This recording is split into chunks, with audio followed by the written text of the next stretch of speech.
नमस्कार दोस्तों, my self professor doctor Balwinder Singh. I am working in Shri Baba Mastnath institute of pharmaceutical sciences and research, Baba Mastnath university, अस्तलबहर, Rohtak, Haryana. Today I will give my presentation on drugs used in infancy. I am thankful to my son, Mr. Ashish Saini, for typesetting and media recording of this presentation.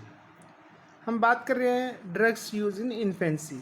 तो जो infants हैं उसको जो है जब हम कोई भी ड्रग देंगे तो उस समय हमें किन चीज़ों का ध्यान रखना है और हमें क्यों ध्यान रखना है, क्या क्या फैक्टर्स हैं जो डिफरेंट हैं एक एडल्ट के मुकाबले में, एक बड़े बच्चे के मुकाबले में। तो वो सारी चीज़ें हम जो है इसमें डिस्कस करेंगे। जब कोई बच्चा पैदा होता है तो अप टू लगा लो जी 1 महीना या 28 दिन या 1 महीने ही लगा लीजिए, तो वो दैट जो छोटा बच्चा है that comes in the category of new borns. 28 दिन के बाद जैसे 1 महीना ख़त्म होता है तो दूसरा महीना शुरू हो रहा है, तो up to 1 year of age जो है वो जो बच्चे हैं वो इन्फेंट्स की कैटेगरी में आते हैं। हमें कुछ फैक्टर्स का ध्यान रखना है। हमें क्यों ध्यान रखना है? क्योंकि जो छोटा बच्चा है उसमें वो अभी अभी इस दुनिया में आया है, उसको जो है कई सारे वो उसके बॉडी सिस्टम्स हैं जो अभी डेवलप हो रहे हैं। बहुत सॉफ्ट है, एक जो है जैसे छोटा सा बीज में से पौधा निकलता है तो वो बहुत ही कोमल होता है। उसका हमें ध्यान रखना चाहिए भाई कितनी खाद देनी है, कितना पानी देना है, कितने सनलाइट जानी चाहिए, ताकि वो जो है उसमें जो है वो प्रॉपर उसकी ग्रोथ हो सके। तो उसी तरह से छोटे बच्चे को भी जो है हमें कई सारे फैक्टर्स हैं जो कि हमें ध्यान में रखने चाहिए जब भी हम कोई दवाई उसको यूज़ करें। सबसे पहले है जो छोटा बच्चा खाना खाता है तो उसका जो खाना है या ड्रग है वो जाके सबसे जो है स्टोमक में पहुंचती है। तो जो स्टोमक में जो जीआई ट्रैक है, डाइजेस्टिव ट्रैक्ट है, उसमें जो स्टोमक है उसमें जो है नॉर्मली जो इन्फेंट्स हैं उनमें दवाई या खाना जो है देर तक रहता है। नॉर्मली जो है जो नॉर्मल टाइम है किसी एडल्ट में या बड़े बच्चे में उसके मुकाबले में वो ज़्यादा देर तक रहता है, जिसकी वजह से जो है दवाई जो है एक्चुअल साइट ऑफ एब्जॉर्प्शन जो कि ड्यूडेनम या स्मॉल इंटेस्टाइन में वहाँ देर से पहुँचेगी। तो ये चीज़ हमें ध्यान में रखनी चाहिए। Then coming to the second point that is the topical absorption. जो बच्चा है उसको अगर हम स्किन पे कुछ भी मलहम या ऑइंटमेंट या क्रीम लगाएं तो वहाँ से जो ड्रग एब्जॉर्ब होगी वो हमारी टॉपिकल एब्जॉर्प्शन है। अगर हम किसी छोटे बच्चे की स्किन देखें और बड़े आदमी की या बड़े व्यक्ति की स्किन देखें तो बड़े व्यक्ति की स्किन हार्ड होती है और जो छोटा बच्चा है इन्फेंट है उसकी जो स्किन है बहुत जो है सॉफ्ट होती है, क्योंकि उसमें जो स्ट्रेटम कॉर्नियम है वो थिन होता है। जो वाटर कंटेंट है उसके स्किन का वो एडल्ट के मुकाबले में ज़्यादा है, इसलिए वो ज़्यादा सॉफ्ट होती है। इसके अलावा जो है छोटे बच्चे का जो वेट है एडल्ट के मुकाबले में वो कम है और जो बॉडी सरफेस एरिया है वो कंपैरेटिवली जो है वो ज़्यादा ग्रेटर बॉडी सरफेस एरिया होता है। इस वजह से जो परक्यूटेनियस एब्जॉर्प्शन है ड्रग की वो ज़्यादा होगी। तो ये चीज़ हमें ध्यान में रखनी चाहिए। इसके अलावा जो है नेक्स्ट जो है हमारा बकल एब्जॉर्प्शन है।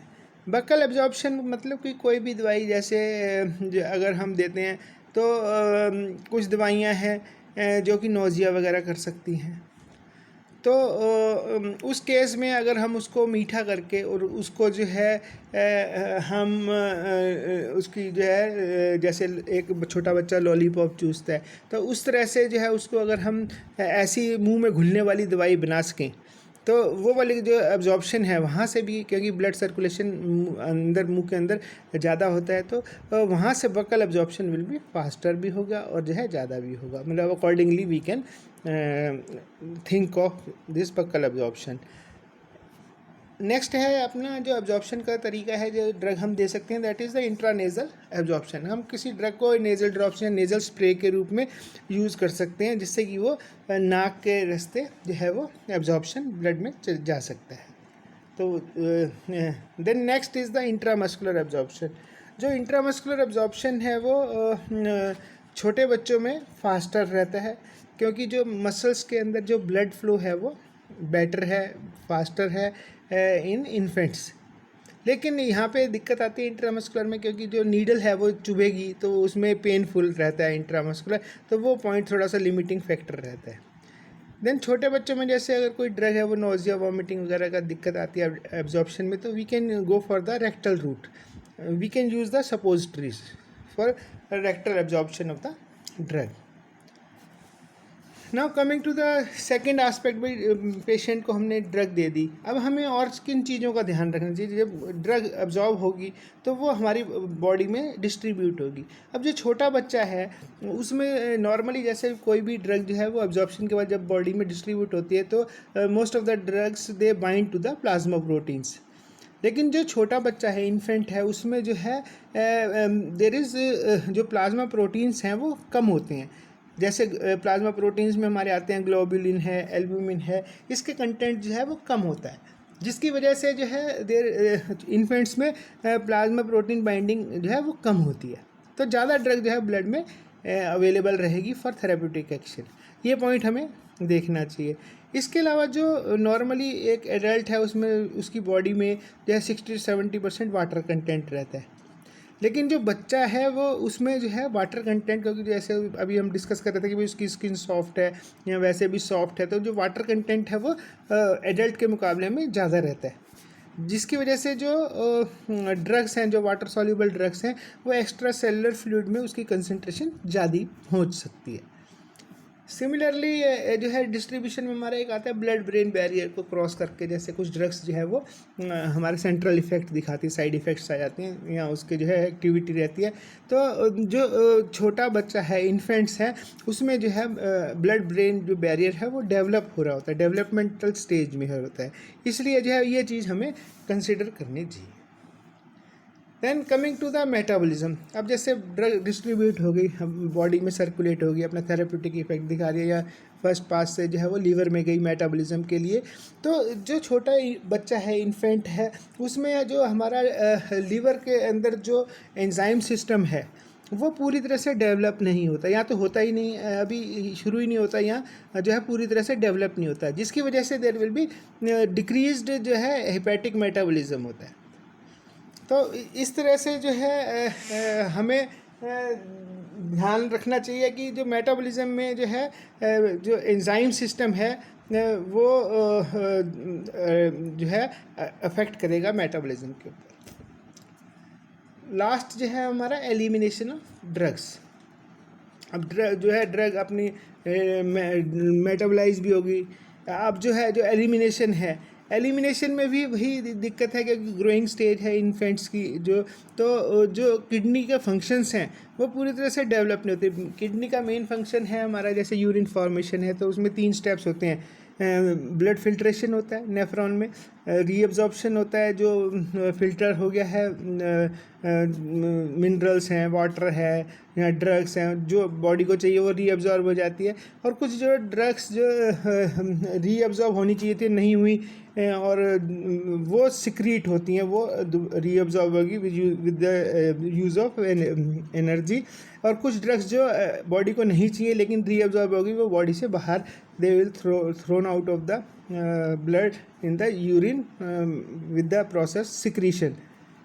सो क्योंकि ये किडनी फंक्शंस जो हैं वो पूरी तरह से डेवलप नहीं है, ग्लोमेरुलर फिल्ट्रेशन रेट जो है वो स्लो है, तो ये जो ड्रग का एक्सक्रीशन है वो भी स्लो हो जाता है, जिसकी वजह से जो है ये भी पॉइंट जो है हमें ध्यान में रखना चाहिए जब हम ड्रग का जो है यूज़ करें इन्फेंट्स में।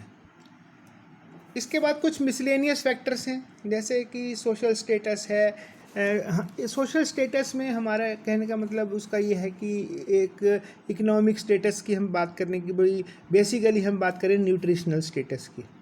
कि जो इन्फेंट्स है अगर वो इकोनॉमिकली वीकर सेक्शन से है, पुअर है, वो कहीं माल नरिश्ड तो नहीं है, तो जिसकी वजह से जो है बॉडी के जो ग्रोथ है वो अकॉर्डिंगली अफेक्ट करेगी, और जो ड्रग का जो इफ़ेक्ट है वो भी जो है उसको प्रभावित होगा।